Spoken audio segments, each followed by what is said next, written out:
From NPR Music, I'm Bob Boylan with Project Song. The idea behind Project Song is to document the creative process, and in particular, the songwriting process. Here's how it works. We invite an artist to our studio, and they have 2 days to write and record a new song. On this edition, Chris Walla, the guitarist, producer, and founding member of Death Cab for Cutie, one of the shining stars on the independent rock scene since the late 1990s. I thought it would be challenging for Chris Walla to find someone new to collaborate with, so he chose Jay Robbins, someone he'd never worked with but admired. Jay's been in a number of bands, including Jawbox and Burning Airlines. Neither had ever met until Jay arrived at our studios at NPR. I've already warned Chris that I'm not going to write any lyrics, because it takes me about a month and a half to hone lyrics. To jumpstart the songwriting process, I put a series of pictures and words in front of them. They had to choose one picture and one word as the basis for their song. The photographs were done by artist and photographer Tom Chambers. His process merges backgrounds, foregrounds, and subjects from different pictures, creating scenes that look real but are filled with imagination. Maybe this is all a flowchart that we put together. The image they chose was a surreal and hyper-real image of a canyon filled with water. You can see a flooded house sitting tilted in that water, and not too far away a dog sitting on a small boat staring at that abandoned house. The word they chose was cerebral. They thought about the image and the writings of novelist J.G. Ballard and his end-of-the-world scenarios. He wrote a book called The Drowned World, and in all of his sort of end-of-the-world scenarios, there's a lot of people for whom things just go on normally, and there are other people who are like, well, I know the world is ending and we're all dying, but, you know, they just embrace it and see it as this weird, forward movement into something that's unknown.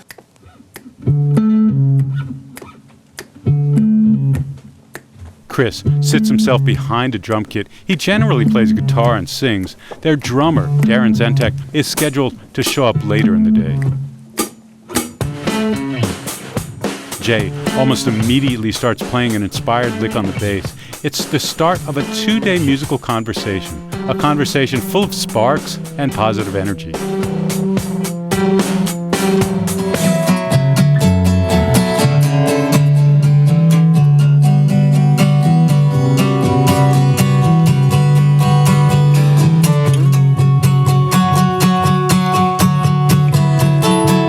Let's go back to the top of whatever we're doing. So what's that last thing you end up on? I'm faking it till I make it. Once you get started, songwriting's a lot like putting together one of those giant 1,000-piece puzzles. Okay, let's panic. Only worse, because there's more than one way to make it all fit together, and everyone has an opinion. Do you need a dog and a drowning house? I do. Just how the music will connect with the word cerebral and the photograph of a dog on a boat and the house in the flooded canyon isn't apparent.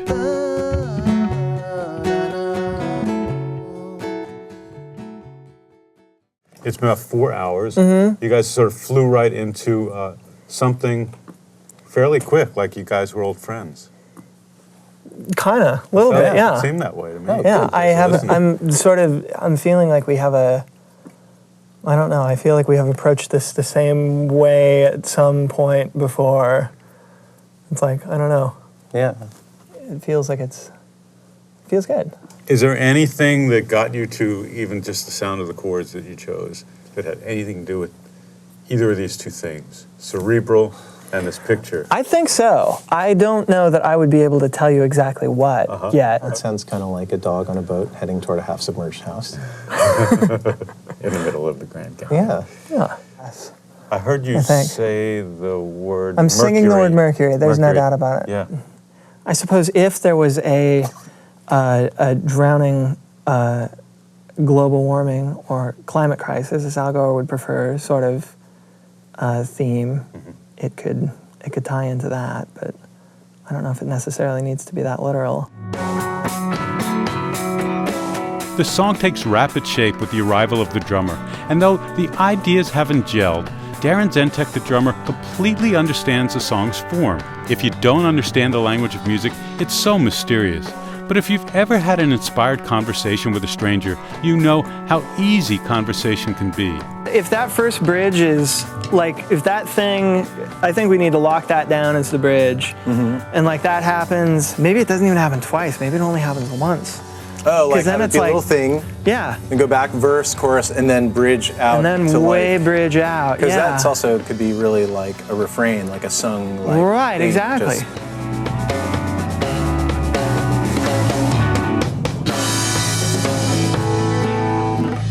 That should be the end. That I think part you're should right. Be the end part, and it should just And on the bridge. and on the bridge. and it should get soft. Yeah. Just-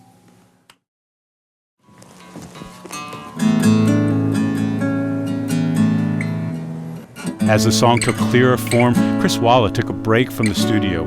He found a quiet spot and began to write some lyrics on an old paper bag.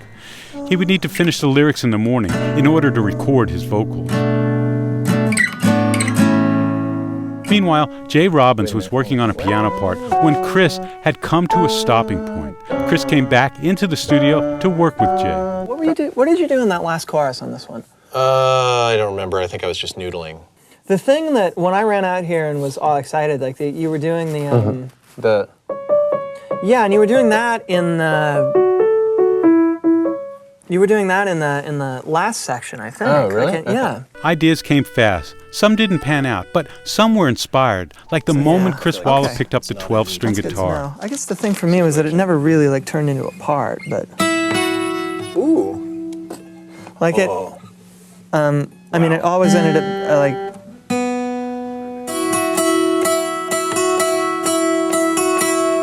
And maybe it needs one of these. Maybe he needs one of those.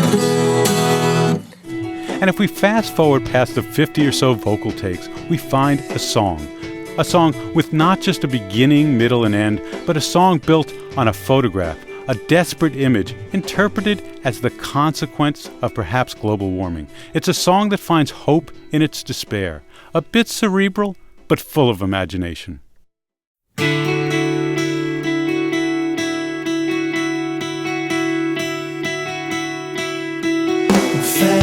Fading, I'm not built to last. It's now a dozen feet deep on the port side. I'm making toothpicks out of the mast. I'm calm, still calming down at least. It's a gift of a kind that I'm giving to crime the life I was living. If I was living at all, if I was living at all. Photos, those things we know.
gotten out of bed.